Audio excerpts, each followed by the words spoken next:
Namasté, je suis Sandrine Muller-Boire, je suis guérisseuse. Je voudrais aujourd'hui commencer une longue série, j'espère, sur ce que j'ai vécu, sur la magie de cet univers. L'âme agit de l'univers. Très intéressant cette âme des mots, parce que je vais vous montrer que je l'ai vécu personnellement. J'ai vécu l'horreur. J'ai été au fond du trou et je voulais vous montrer comment l'univers m'a sorti du fond du trou et comment je me suis aidée moi à sortir du fond du trou. Et ce qui est important, c'est que finalement, il faut que cette expérience, mon expérience, puisse vous servir parce que ça n'a aucun intérêt de raconter ma vie. Et ça a été le départ d'un long chemin, ce fond du trou, d'un long chemin spirituel vers la rencontre de moi-même, qui a fait que je suis devenue qui je suis maintenant, une guérisseuse, et qui a fait que j'ai pu justement écrire ce livre, parce que l'énergie pour guérir, où j'ai vraiment suivi pas à pas ce qu'il y a dedans.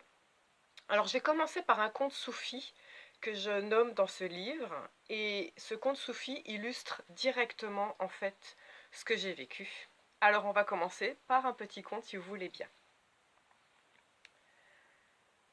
Le titre de ce petit chapitre dans le livre s'appelle « Changer pour changer le monde ». Une histoire soufie. À 20 ans, je n'avais qu'une seule prière. Mon Dieu, aide-moi à changer le monde, ce monde insoutenable, invivable, d'une telle cruauté, d'une telle injustice. Et je me suis battue comme un lion. Au bout de 20 ans, peu de choses avaient changé. Quand j'ai eu 40 ans, je n'avais qu'une prière. Mon Dieu, aide-moi à changer ma femme, mes enfants, ma famille. Et je me suis battue comme un lion pendant 20 ans, sans résultat. Maintenant, je suis un vieil homme et je n'ai qu'une prière. Mon Dieu, aide-moi à changer. Et voilà que le monde tout autour de moi change. Alors voilà mon histoire. À l'époque, je patine les meubles. J'ai une société qui s'appelle Chic et Champêtre. Je vends des meubles dans le monde entier. Et à cette époque-là, c'est le moment de la crise, en 2008. Et pendant la crise en 2008, quand je fais mes salons à Maison et Objets, notamment pour me faire connaître dans le monde entier, eh ben, c'est plus pareil. Les boutiques ferment les unes derrière les autres, les gens ne commandent plus du stock à l'avance. Donc ça commence à sentir le roussi, je sens bien que ça va plus du tout être pareil, que je sais plus où je vais, l'avenir est complètement incertain. Le chiffre d'affaires baisse à vue d'œil, donc on prend la décision avec mon mari d'arrêter de faire grossiste de Chic et Champêtre et de réduire la voilure, comme on dit.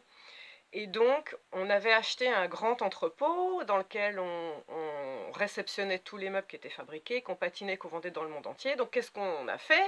Il fallait bien payer les mensualités de cet entrepôt. Donc, on a mis cet entrepôt en location. On s'est retiré, j'ai aménagé mon garage. Alors, en fait, c'était là, hein. À l'époque, ça c'est mon garage qui est devenu ma salle de soins, mais à l'époque, c'était l'endroit où je patinais mes meubles. Donc on a aménagé le garage et je me suis retranchée chez moi pour patiner mes meubles. On a mis cet entrepôt en location. Et pour vous décrire le tableau au départ, avant que je plonge dans le trou et que tout aille mal, j'ai 2 enfants qui sont précoces, dont un fils qui est précoce, mais dans le profil, on va dire, génie, qui a 2 ans d'avance et qui est né en fin d'année, donc ça lui fait un écart énorme par rapport aux autres personnes de sa classe. Il faut savoir que quand il avait 5 ans, il se sentait tellement différent que déjà il se faisait taper par les autres élèves. On a mis longtemps avant de le savoir parce qu'il avait gardé ça secret. Il rentrait toujours avec des bleus, des bosses, mais comme il tombait tout le temps, moi j'ai cru que c'était à cause de ça. Et on l'a su en fait quand il est devenu phobique scolaire, c'est-à-dire qu'il voulait plus du tout aller à l'école parce que c'était un enfer pour lui et que de toute façon il apprenait absolument rien. Donc on a pendant 4 ans été dans une école pour enfants précoces extraordinaire dans Paris qui a restauré l'estime de soi pas à pas de mon enfant. Alors j'ai mis les 2 enfants dans cette école pour enfants précoces, qui les a cocoonés, qui leur a fait reprendre confiance en eux. Le problème, c'est que cette école, c'était des parents qui se sont retroussés les manches, qui avaient tous des enfants qui étaient à problème. Donc bien évidemment pas aidées par l'État du tout, pas de subvention, et donc c'était des écoles extrêmement chères qui valaient 15 000 € par an. Donc voilà la situation de base, où bon, on travaillait, une grosse partie de ce qu'on gagnait était pour cette école, pour aider nos enfants. Et là, on est au stade où on réduit la voilure, je me retranche chez moi, on met l'entrepôt en location, et puis à l'issue de ces 4 ans, on n'avait mais plus du tout d'argent d'avance, plus rien, et on ne pouvait plus payer cette école. Donc on en est à ce stade-là. Et voilà comment le fond du trou est arrivé. Ça a commencé que notre locataire a arrêté de nous payer. Alors pendant 6 mois, il continuait de venir à l'entrepôt, il nous narguait, il nous regardait avec un grand sourire et puis il ne nous payait pas. Or nous, fallait qu'on continue de payer les mensualités de cet entrepôt. Mais j'avais plus le chiffre d'affaires que j'avais avant, j'avais réduit la voilure, j'étais juste chez moi à faire un petit peu mes patines. Donc pas de chiffre d'affaires, il fallait payer les mensualités. Donc qu'est-ce qu'on a fait? On a payé un avocat pour pouvoir expulser cette personne. Ça a duré 6 mois, donc payer les loyers de l'entrepôt, payer l'avocat. Et parallèlement à ça, il fallait qu'on cherche une école qui veuille bien accepter mes 2 enfants, surtout mon fils, qui avait un profil très particulier, enfant phobique scolaire, qui avait peur de se retrouver parmi ses camarades, qui avait des notes mais exceptionnellement bonnes, et qui était un enfant qui avait presque 3 ans d'avance. On appelait toutes les écoles en expliquant son profil, et là, alors j'essaie d'appeler les écoles privées parce que je voulais des gens bienveillants qui connaissent les choses là, qui connaissent un petit peu comment ça fonctionne avec ces enfants-là. On me criait dessus. On me criait dessus et on me disait: «Madame, on a déjà du mal à prendre les fratries dans les écoles, c'est pas pour prendre des enfants différents», et on me raccrochait au nez. Voilà, j'ai eu droit à ça. De toute façon, on est dans une société où on coupe les têtes, faut pas que ça dépasse, hein. Faut, dès qu'il y a une différence, que ce soit dans un sens ou dans l'autre, c'est très compliqué. Donc je me suis retrouvée seule à la maison, à devoir faire des cours à la maison à mon fils, en attendant qu'une école veuille bien le prendre. Et comme je faisais les cours à la maison à mon fils, je ne travaillais pas, comme je ne travaillais pas de chiffre d'affaires et donc pas d'argent. Et donc je n'arrivais plus à sortir les sous pour payer les mensualités de l'entrepôt, encore moins l'avocat. Le locataire, quand il a vu que ça sentait le roussi et qu'il risquait d'y avoir un procès, qu'il risquait de se faire expulser, il a été très malin. Qu'est-ce qu'il a fait? Il s'est mis en liquidation judiciaire. Un jour, il m'a appelé, il m'a dit: «Voilà, je suis en liquidation judiciaire. Donc qu'est-ce que ça veut dire? Ça veut dire que j'ai des employés et que si je suis expulsée de votre entrepôt, des employés vont se retrouver au chômage. Donc je continue de rester gratuitement chez vous, parce que comme ça, je ne mets pas des employés au chômage». Je comprends tout à fait hein, son état d'esprit, je comprends exactement comment il l'a fait. Bon ben voilà, sauf que nous, on s'est retrouvés dans une mouise noire. Et alors pour continuer un petit peu notre descente, un petit peu plus, j'avais fait faire une énorme porte de garage dans notre entrepôt. Je voulais qu'elle soit plus solide, je voulais en faire une, et puis je m'étais dit dans ma tête, comme ça je vais me projeter dans l'avenir en me disant qu'un jour il va partir ce monsieur, et comme ça si jamais il garde les clés, bah, comme j'aurai ma nouvelle porte qui va être là, et ben j'aurai des nouvelles clés, et comme ça au moins je serai tranquille. Et là, je vous assure, mais c'était surréaliste. Donc je commande ma porte exactement comme je voulais. Ce qui est important pour moi, c'est que ce soit une grande porte de garage où les gens qui pouvaient livrer rentrent leur matériel, puisque c'était un entrepôt où on pouvait rentrer du matériel. Et à côté de ça, il y avait un petit portillon indépendant qu'on pouvait ouvrir comme ça pour pouvoir rentrer, pour pas avoir à ouvrir les grands volets tout le temps. Le jour où on vient me livrer, j'ai une porte de base, un espèce de volet roulant qui se lève. Alors, quand je vois les personnes qui sont là pour monter la porte, je leur dis: «Oh non, arrêtez, arrêtez, vous êtes trompés, c'est pas du tout ça». J'appelle le patron et je lui dis: «C'est quoi cette histoire?» En plus, elle valait super cher cette porte. Je lui dis: «Mais c'est pas du tout ce que j'ai commandé», et là, il a un petit rire narquois, il me dit: «Reprenez votre contrat». Parce que je lui dis: «Il y a une photo, hein, la photo, de ce que j'ai commandé». Il me reprenait le contrat, il me dit: «Regardez bien sous la photo, il y a un petit astérix et il y a marqué photo non contractuelle. Donc vous êtes obligé d'accepter ce que je vous livre». Là, mais c'était surréaliste. Et je me souviens lui avoir dit, mais vous pouvez pas faire ça aux gens, c'est pas possible, ça n'existe pas. Je lui ai dit, moi, je vais vous faire un procès, hein. J'ai demandé quelque chose, je veux ça, je veux ce que j'ai commandé quand même, c'est la moindre des choses. Et il a ri, il m'a dit, ben faites-le votre procès. Si vous avez le courage, le temps et l'argent pour le faire, faites-le. Donc là, j'avais tellement atteint le fond du trou, je crois que j'ai touché le fond du fond, je vais vous dire, le jour où mon frère me donnait gentiment les habits de ses enfants pour habiller mes enfants. J'en vendais une partie dans le Bon Coin pour récupérer des sous, euh, pour pouvoir, euh, euh, pour pouvoir avoir un petit peu d'argent d'avance, pour pouvoir avancer. Donc on n'avait mais plus rien, rien. Mon fils allait mal, je ne savais pas comment l'aider, on n'avait plus d'argent, pas de travail, j'avais absolument plus rien. À ce stade-là, c'était tellement horrible ce qu'on vivait depuis très longtemps que mon mari est devenu diabétique, son pancréas a lâché. Il y a un fusible qui a pété chez lui, son pancréas a lâché, donc bien évidemment maintenant à vie il est diabétique de type 1, insulinodépendant.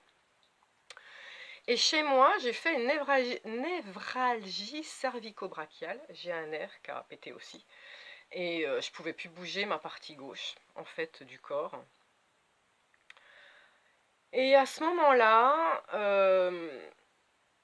je me souviens très bien qu'à chaque fois que je voyais des amis, je me drapais dans ma victimisation. À chaque fois qu'on me demandait comment ça allait, bien évidemment, de toute façon, ça allait mal, tout allait mal, alors je répétais. Je répétais toutes ces horreurs que je vivais, je me noyais dans ces horreurs que je vivais, puis je répétais aussi, mon fils est tellement merveilleux, mais on s'en sortira jamais, il y arrivera jamais. Je me souviens très bien avoir dit ça. On s'en sortira jamais, il arrivera jamais. C'est là que mon expérience doit vous servir, mesdames les mamans. Parce que maintenant que je connais la loi d'attraction, en fait, je l'ai toujours connue. Il faut savoir que dire à votre enfant, les yeux dans les yeux, allez, t'es fort, tu vas y arriver, c'est génial, c'est bien, c'est super. Mais dire dans son dos, on n'y arrivera pas, il est trop faible, c'est trop dur pour lui. Vous créez une énergie autour de lui. En plus, les mères sont fusionnelles avec les enfants. Vous créez une énergie autour de lui d'échec. Même si lui, il ne vous entend pas, il perçoit cette énergie. J'en étais pas consciente à l'époque. En plus, j'étais même plus consciente que j'étais aidée de là-haut. Moi, j'entends les anges gardiens depuis toujours, mais j'étais tellement dans une mouise infâme que je me sentais abandonnée. Je m'étais dit, mais je suis complètement déconnectée. Je ne pensais même plus à prier, je ne pensais même plus à mon ange gardien, lui demander des trucs. Je me sentais totalement abandonnée. J'étais seule dans mon trou. J'étais seule au fond de mon trou, en fait. Et un jour, je ne sais pas pourquoi ça m'est venu en tête, je me suis dit, je vais aller voir une voyante. J'ai voulu aller voir une voyante, pas pour qu'elle m'annonce des choses de mon avenir, c'était même pas ça, ce que j'avais en tête. Je voulais qu'un jour quelqu'un me dise qu'il y avait la lumière au bout du tunnel. Juste ça. Je voulais qu'elle m'annonce la lumière au bout du tunnel. Et là, c'était surréaliste. Elle me tire les cartes. Mais en fait, c'était pire. C'était pire parce qu'elle m'a annoncé que mon fils allait être phobique scolaire à vie, qu'il n'y avait plus moyen de le remettre dans la société correctement, que j'allais devoir lui faire cours à la maison à vie, que du coup mon métier allait en pâtir, que bien évidemment ma société allait couler à vitesse grand V, le peu qu'il en restait, que mon locataire n'allait jamais partir. Y a encore d'autres choses derrière que je vous ai pas tout dit au niveau du fond du trou, mais des personnes nous devaient de l'argent et qu'ils n'allaient jamais nous en rendre parce que j'avais prêté de l'argent à des personnes. Bon, ça c'était encore une histoire pour bien nous enfoncer. Je suis sortie de là, j'étais complètement abattue. Et là, j'ai vu la lumière au bout du tunnel. Là, d'un seul coup, je me suis comme reconnectée à mon ange gardien et je l'ai entendu. Et vous savez ce qui s'est passé dans ma tête? Je me suis dit, c'est moi qui ai créé cette situation. C'est moi qui ai créé cette situation. À force de voir le noir autour de moi, rien ne va plus, je suis une victime, mon fils est une victime, on est des victimes, on s'est fait arnaquer de toutes parts, je suis une victime. C'était écrit partout autour de moi, dans mon aura, victime en gros, c'était marqué sur mon front, victime, c'était marqué sur mon dos, victime, victime partout. C'est ce que j'attirais à moi. Bien évidemment qu'on m'avait arnaqué, j'étais une victime. C'est ce que j'attirais à moi. Et là, ça a fait tilt. Je me suis dit, ma cocotte, faut sortir de cette ornière. Il faut changer de vibration, il faut changer de mode. Tu vas sortir de cette ornière dans laquelle tu t'es engagé, tu fais un pas de côté et tu vas avancer. Et là, je me suis vue comme une pelote de laine et je me suis dit, si tu te bats sur tous les fronts, si on tire partout, sur tous les côtés de la pelote de laine, on fait des beaux gros nœuds. Donc, il va falloir que tu tires un bout de ficelle, un seul, et patiemment, tu vas le dénouer. Et puis tout va se dérouler comme par magie. Je n'ai jamais oublié cette métaphore, parce que quand quelqu'un vient me voir en soins, et que cette personne est dans une mouise noire, que rien ne va, je lui fais prendre conscience de la loi d'attraction, que c'est elle qui l'a créée, et je lui dis cette même phrase. Je lui dis, là maintenant, vous êtes une pelote de laine. Vous n'avez ni la force, ni l'énergie, ni le courage pour vous battre sur tous les fronts. On ne peut pas tirer sur tous les fils en même temps, vous allez faire des nœuds. Donc on va isoler un fil, un problème, un seul. Vous allez vous battre uniquement sur celui-là, et on va dénouer la pelote. Eh bien moi, mon fil, ça a été une évidence, c'était mon fils. Je suis allée le voir, je l'ai regardé droit dans les yeux, j'ai fait comme ça, j'ai vraiment joint la symbolique. J'ai retroussé les manches, je l'ai regardé droit dans les yeux et je lui ai dit, à partir de maintenant, tu n'es plus une victime. Je ne suis plus une victime. Tu n'es plus une victime. À partir de maintenant, on va faire ce qu'il faut pour qu'une école t'accepte. Tu vas te sentir bien dans cette école. Tu auras des amis. Tu vas t'épanouir. On va faire tout ce qu'il faut. Ça commence maintenant. Et là, j'ai vu les rouages de l'univers. Je les ai comme entendus. J'avais l'impression d'entendre la roue tourner. Vous savez quand on dit la roue tourne? Le lendemain d'avoir fait ce vœu, j'ai une amie qui vient me voir. Et cette amie, eh bien, elle me dit comment ça va. Et d'habitude, je me serais pas là. J'aurais dit, ouais, tu sais, c'est dur, on s'en sort pas, machin. Bon, là, j'étais sortie de l'ornière, j'étais sur un autre mode. Donc, je regarde cette amie et je lui dis, on est en train de s'en sortir. J'ai fait ce qu'il faut, j'ai décidé que j'allais faire ce qu'il faut pour s'en sortir. Et pour s'en sortir, ça va commencer par mon fils. C'est lui que je vais sortir de cette mouise. Et donc, j'ai décrété que je ne voulais plus qu'il soit phobique scolaire. On va faire ce qu'il faut. Cette maman, c'était une maman qui était dans l'école pour enfants précoces, qui avait elle-même un enfant précoce. Elle me dit, oh, je connais une psychothérapeute qui est extraordinaire, spécialisée dans les enfants précoces, appelle-la. Donc elle me donne le numéro, je l'appelle devant elle, et bien évidemment, comme tous les thérapeutes qui sont très connus et très efficaces, là, on me dit, bah, rendez-vous dans 6 mois. Et je lui dis, dans 6 mois, et au moment où je dis ça, coup de fil, ma copine reçoit un coup de fil de son fils qui est en train de passer le bac. Et son fils lui dit, maman, j'ai un bac blanc prévu tel jour, telle heure. Et elle regarde sur son agenda, et c'est à ce moment-là que son fils avait rendez-vous avec la psychothérapeute en question. La maman m'arrache le téléphone des mains, et elle dit à la secrétaire de la psychothérapeute, voilà, tel jour, telle heure, la semaine prochaine, c'est moi qui ai rendez-vous, vous allez donner ma place à cette dame. Hop, on raccroche, place est prise pour le psychothérapeute. Là, truc de dingue, parce que tout de suite après, je raccroche et je me souviens qu'à l'époque, j'avais été voir un homéopathe extraordinaire qui avait aidé ma fille quand elle avait des problèmes il y a très longtemps. Donc j'étais pas encore guérisseuse à cette époque, de toute façon. Et même là, j'étais pas guérisseuse à l'époque où je vous parle. Je suis devenue guérisseuse après. Et cet homéopathe, pareil, mais tellement extraordinaire, tellement connu, qu'il y avait 9 mois d'attente pour aller le voir. Et je m'étais dit, pour mon fils, il faut que j'aille voir cet homéopathe parce qu'il va gérer son stress et son anxiété. Je l'appelle, bien évidemment, rendez-vous dans 9 mois, personne très connue. Et elle me dit rendez-vous dans 9 mois, puis à ce coup elle fait oh, oh, oh, oh, non, non, non, non, excusez-moi, non, je viens de raccrocher avec une personne qui a annulé demain, venez demain. Mais je vous dis, mais j'entendais les rouages de l'univers tourner. Donc, le lendemain, on va voir l'homéopathe, bim, super traitement pour travailler sur l'anxiété. On va voir la psychothérapeute. Elle lui fait faire de l'art-thérapie, alors là c'était génial, du théâtre, qui lui a permis de revivre les situations de stress qu'il avait vécues où il s'était fait taper. Et elle lui a fait vivre d'abord en tant que victime, donc elle était le bourreau, et puis lui, il se faisait taper, tout ça. Et d'un seul coup, elle l'a mis dans l'autre situation où lui, c'était l'agresseur. Alors elle lui disait, allez vas-y, moi je suis toi et toi tu m'agresses. Tu fais comment? Alors au début, il était tout timide, il n'osait pas. Elle disait, non, c'est pas comme ça que c'est un agresseur. C'est comment un agresseur? Montre-moi physiquement. Alors, il se redressait. Allez, encore, bombe le torse. Qui bombait le torse. Allez, lève le menton. Et puis maintenant, agresse-moi. Alors il agressait avec sa petite voix. Elle lui disait, non, parle fort, allez.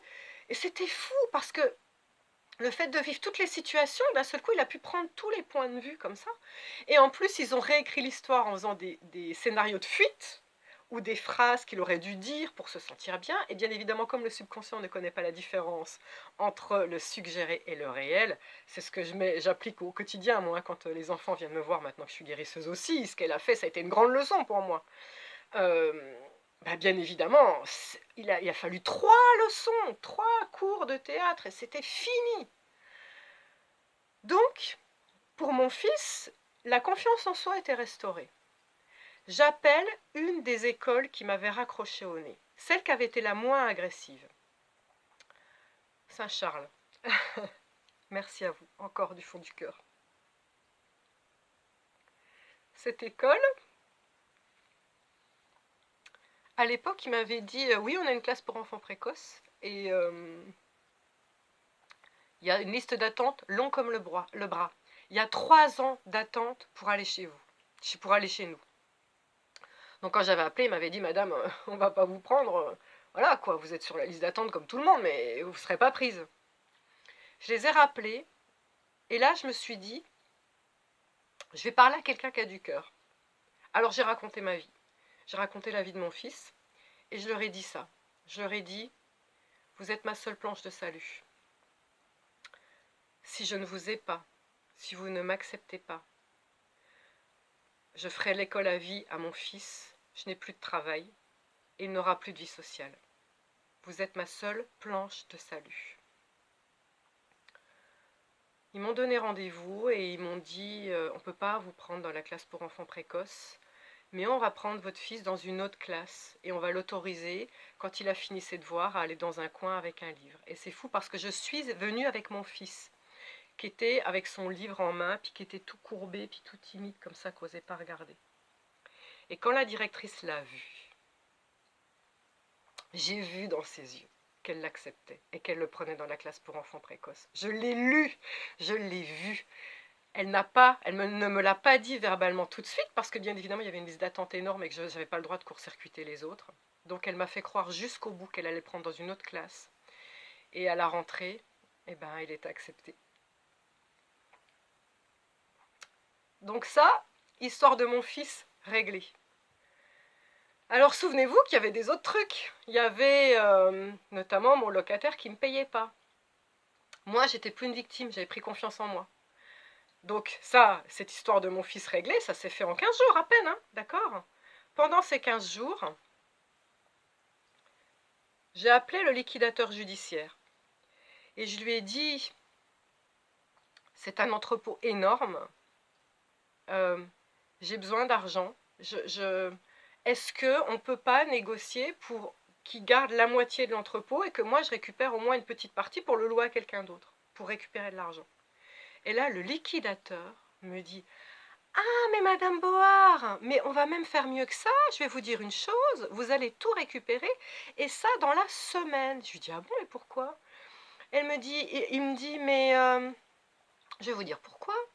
Il s'est foutu de moi, Quand on prend un liquidateur judiciaire, c'est qu'on remet les clés de sa société à un liquidateur pour qu'il puisse redresser les comptes. C'est ça la base, d'accord? Sauf que mon locataire n'a jamais remis les clés au liquidateur judiciaire. Ce n'était qu'une basse manœuvre, en fait, pour continuer comment dire, manipuler tout ce petit monde en toute impunité, en réalité. Donc le liquidateur n'avait jamais pu rien faire. Il était furieux de s'être fait blouser. Il m'a dit, demain, rendez-vous à votre entrepôt. Je viens avec un huissier. On ouvre toutes les portes. On saisit tout ce qu'il y a dedans, parce qu'il avait arnaqué des tas, c'était un gars dans le bâtiment, il avait arnaqué des tas de gens où il avait pris des acomptes pour des chantiers, il ne les avait jamais fait. Donc il y avait des tas de dépôts de plainte contre cette personne. Il m'a dit, on va saisir tout ce qu'il y a dedans pour rembourser au maximum ces personnes. Demain, vous récupérez votre entrepôt et s'il y a des choses qu'on n'a pas saisies, je vous autorise à les vendre pour vous rembourser. C'était surréaliste. Le lendemain, j'étais nouveau propriétaire de mon entrepôt. C'était incroyable. Et alors, restait l'histoire de la porte avec l'arnaque. Et ben quoi? Pareil, le lendemain ou un jour après, tout ça, ça s'est fait en 3 semaines. En 3 semaines, la roue a tourné du fond du trou à la lumière. Donc le lendemain, coup de fil de mon fameux arnaqueur, là, le gars qui m'avait dit, vous savez quoi, vous n'avez pas lu le petit astérix en bas, là, qui dit que photo non contractuelle. Il m'appelle et il me dit, écoutez Madame Bohard, je pense qu'il faut qu'on s'arrange, d'accord? Il me dit, je peux pas tout changer, la porte, mais voilà, je vais vous faire une énorme réduction et si vous voulez bien, eh ben, acceptez-la. Et moi, j'avais pas envie de me battre. Je voulais juste être restaurée dans mes droits de victime quelque part, donc il a reconnu ses erreurs. Il m'a fait un avoir, j'ai récupéré de l'argent. De toute façon, j'avais tellement plus rien que c'était quelque part l'argent qui tombait du ciel. J'étais contente. Et bien évidemment, j'ai toujours ma porte pourrie, mais c'était déjà ça. Voilà. Euh, donc, qu'est-ce qui s'est passé suite à ça? J'ai compris que j'étais créatrice de l'énergie que je dégageais. J'ai une gratitude infinie pour l'univers et le hasard ou l'univers a voulu que j'ai ma névralgie dans le dos, donc je me suis remise à faire du yoga intensivement. J'ai médité régulièrement tous les jours. J'ai tellement médité que mon 3e œil s'est ouvert, j'en parle dans une autre vidéo, et ça a débloqué des dons. D'un seul coup, je me suis mis à voir l'aura des gens, à voir les énergies. Comme j'ai médité, je me suis reconnectée à mon ange gardien, j'entendais de nouveau ces messages. Comme j'ai fait du yoga, j'ai libéré toutes mes énergies, ma névralgie est partie petit à petit. Je me suis sentie zen, en paix, mais du fond du trou, je me suis mise à flotter sur un nuage. J'étais connectée avec là-haut. Je recevais de nouveau les messages. J'avais une paix intérieure. Et tout a changé autour de moi. Mon fils a repris conscience. Ma fille, elle aussi, c'était difficile pour elle parce qu'elle était dans un contexte familial très compliqué.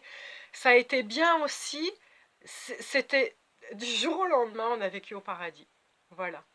Alors, si mon histoire vous parle, n'oubliez pas, changez-vous de l'intérieur pour changer l'extérieur. Rappelez-vous ce joli conte soufi.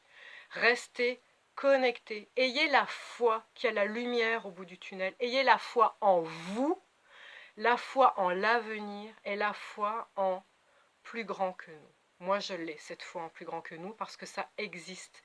Vous n'êtes pas une victime. À partir de maintenant, c'est comme ça que vous allez vous sortir de l'ornière. Merci de m'avoir écouté. Namasté.